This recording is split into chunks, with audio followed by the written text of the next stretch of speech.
ستا د ننګو سره نوښتونو کې اوس ښکاري ته خو د پښتو غزله هم لاړې بابا شوې د بابا د وطن غرونو کې اوس ښکاري ته ورنه پوښتنه دومره ولې بې پروا شوې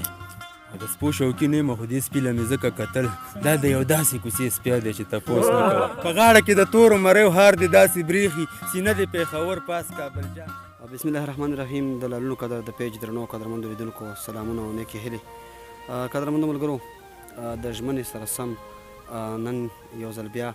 د یو بل شاعر خواته راغلي وو د بټي کوټ ولسوالۍ ته راغلي وو درنو ملګرو او په دغه ساحه کې راسره یو دروند شخص خان محمد پیښوری صاحب میلمه دی تر څنګ یې نور رحیم ماما او همدارنګه ډاکټر زمری وطن دوست صاحب دغه بنډار مو را جوړ کړی درنو ملګرو او د خان محمد پیښوري صاحب نه به د دې خواږه شعرونه په تاسې باندې واورو. تر هر څه مخکې پیښوري صاحب ته په د لالونو قدر په پیج کې سلامونه نیکې هیلې او هرکلی وایم. الله دې خوشحاله لره تاسو نه هم ډېره مننه کوم چې موږ له وخت راکړو بس راومو وغوښتو انشاءالله. مننه پیښوري صاحب. که په لنډ کې راته ووایي چې څومره شعرونه مو تر اوسه پورې لیکلي وي؟ شعرونه خو ملګري او بس غزلونه مې ډېر لیکلي داسې و حساب خو مې خدای کړی دی خو دوه کتابچې مې ډکې کړي 200 2500 300 شپېته داسې چې ټول راغونډ کړي که نه خو 2500 ورسره داسې غزلې دي چې هغه چا له مخکې کېدم نو خوښه یې او خپل هم چې ولا د بل چا په سترګه باندې ګورم نو بیا داسې نه یم لکه د غزل ما لیکلی دی. بلکل. نو خدای درته نور توفیق هم درکړي. کار مو یوازې د غزل په برخه کې کړی دی او که نه تر څنګ مو نظم نثر نور څه مو هم لیکلي؟ نثر خو خیر بس دغسې ده لکه دا اوس مې چې تا سره لکه دا روغبړ او دا دغه راغی نثر کې نه یم خو شعر په ژبه باندې الحمدلله بیخي برلاسی یم په غزل باندې ډېر برلاسی یم په څلورو بڼو باندې غزل لیکم. نظمونه مې هم دغه شانتې یو دوه کړي دي غونډو کې مې ویلي دي ویډیوګانې دلته مارکیټونو کې شته هم دي نو خلکو خوښ کړي دي. پیښوری صاحب د نور خبرو نه به تېر شو په لیدونکي باندې خپله خوږه شاعري واوروئ. زه خو د یو غزل به سره شریکه کړم په دوه کاپیو ده چې دې دواړه کرښې په کاپیو باندې روانې یي که نه په اسانۍ د هر یو بیت دواړه کرښې په کاپیو باندې. ستا د ننګو سره نوښتونو کې اوس ښکاري ستا د ننګو سره نوښتونو کې اوس ښکاري ته خو د پښتو غزله هم لاړې بابا شوې هوکړې د خلوصې په لوظونو کې اوس ښکاري ښه ده ښه ده ښه ده که سبا شو که بېګا شو او نښې مې د ملا په دیوالونو کې اوس ښکاري تېرې ستا کوڅو کې د هجران سختې په ما شوې نښې مې اوس نښې مې د ملا په دیوالونو کې اوس ښکاري تېرې ستا کوڅو کې د هجران سختې په ما شوې او عشق د رضوان په منارونو کې اوس ښکاري عشق د رضوان په منارونو کې اوس ښکاري دا چې د ولیانو وړاندوینې څه رښتیا شوې او تورې د بابا د وطن غرونو کې اوس ښکاري تورې د بابا د وطن غرونو کې اوس ښکاري ته ورنه پوښتنه دومره ولې بې پروا شوې او نوي خلک ډېر په جوماتونو کې اوس ښکاري دا چې لر او بر کې اوازې د کرونا شوې نوي خلک ډېر په جوماتونو کې اوس ښکاري دا چې لر او بر کې اوازې د کرونا شوې او غزل د پیښوري چې په موجونو کې اوس ښکاري غزل د پیښوري چې په موجونو کې اوس ښکاري د یار د محبت نوې جذبې پکې پیدا شوې. ډېر ښه پیښوري صاحب ډېره مننه. پیښوري صاحب بل نوی غزل هم لیدونکو ته وړاندې کړئ. نوی غزل خو بس داسې مې وران پسې زړګی دی چې تپوس مه کوه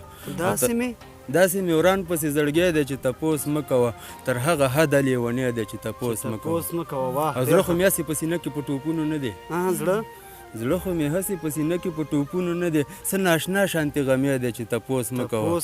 او دواړه لاسونه بې اختیاره په نامه شي ورته دواړه لاسونه بې اختیاره په نامه شي ورته دومره د قدر وړ سړی دی چې تپوس مه کوه دواړه لاسونه بې اختیاره په نامه شي ورته دومره د قدر وړ سړی دی چې تپوس مه کوه او د سپو شوقي نه یم خو دې سپي له مې ځکه کتل دا د یو داسې کوڅې سپی دی چې تپوس مه کوه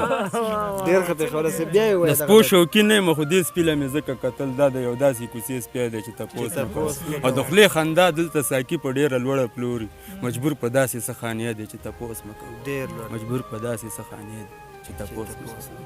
نری پوزه لپ خوږې لبان ستا خواږه اها په غونډه زه نښال او دا پیزوان ستا خواږه ډېر ښه دا تور وربل نیم ښکته او نیم پورته خوږې مه وړه مدام په اوږو پاس ساته زلفان ستا خواږه او کمڅۍ دې ډډې بډې په نرۍ ملا را پرتې وي په تور څادر پراته کتار ګلان ستا خواږه او خوږې دا روڼ تندی دې په ستایلو باندې ارځي نرۍ وروځې خوږې ستا او چشمان ستا خواږه او خواږه خواږه زخمونه یې زړګي کې را جوړ کړي خواږه خواږه زخمونه یې زړګي کې را جوړ کړي باڼه دې لکه غشي لاجبران ستا خواږه او خوږې په ښکلي مخ کې د یوه نړۍ ښکلا ده لا سره سره ننګي لکه سیوان ستا خواږه او خوږې دا سپین غاښونه دي لالونه بدخشي دي خوږې خبرې خوله زبان ستا خواږه او په یو اړخ دې ځانګې لونګین د و لړونو په بل څنګ راخواره کتور ویښتان ستا خواږه او په غاړه کې د تورو مریو هار دې داسې بریښي سینه دې پېښور پاس کابل جان ستا خواږه په غاړه کې د تورو مریو هار دې داسې بریښي سینه دې پېښور پاس کابل جان ستا خواږه او خوږ نوم د شاعرانو په خوږه ژبه ستایلې خوږ نوم د شاعرانو په خوږه ژبه ستایلې سم ښکلی ننګرهارې نارنجان ستا خواږه خوږې خوږ نوم د شاعرانو په خوږه ژبه ستایلې سم ښکلی ننګرهارې نارنجان ستا خواږه او خوږې دا ستا خواږه د عشق شکر را سیوانو کې چې بیا به په ما بند کې طبیبان ستا خواږه او خوږې په افغاني لباس کې لا پسې خوږه شي په ګرد کمیس کې نه ویني نادان ستا خواږه او خوږې که ته یې نه لرې پروا په ما خو ګران دي که لرې که نږدې دي ټول خپلوان ستا خواږه خوږې که ته یې نه لرې پروا په ما خو ګران دي که لرې که نږدې دي ټول خپلوان ستا خواږه او غزل د پېښوري ودانوال خانه یې خوږ دی هر بیت کې غزل د پېښوري ودانوال خانه یې خوږ دی هر بیت کې رانغاړلي په ښه شان ستا خواږه درنو قدرمندو مینوالو زړه خو مو غواړي چې د پېښوري صاحب خوږې غزلې په تاسې نورې هم واورو خو د وخت د کمبود په اساس همدومره بس پېښوري صاحب خواته به بیا راځو انشاءالله د اوس لپاره درنه اجازه غواړم تر بلې خپرونې چې بیا ستاسې په درنه خدمت کې د یو بل نوي شاعر سره حاضرېږو د لوی او بخونکي خدای په امان